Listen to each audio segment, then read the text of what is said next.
Assalomu alaykum hammaga. Bu videoni bir kunim deb nomladim, chunki hech ham bunaqa video olmagan ekanman.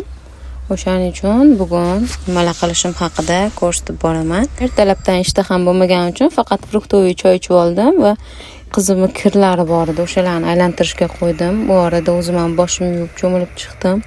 Sochlarimni quritib, kiyimlarni sortirovka qildim. Qarasam qornim ochib qopti, bitta banan yedim. Keyin obed soat 1dan oshdi. Ovqat qilishga ulgurmaganim uchun tushonkani tez tayyorladim. Qizim bilan obed qilib olib, keyin Qibraydagi Fresh bozorga bordik. Bu yoqda hamma narsa bor, uyga kerakli hamma narsani oldik. Uyga kelib, keyin to'yga harakat boshladim.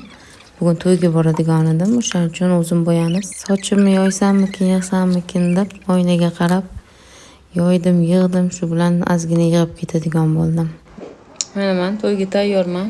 Sochlarimni oddiy qilib oldim. Baribir ishga boraman, to'ydan chiqib ketyapman, xudo xolasa. Soat 6da to'y. Ulguramiz.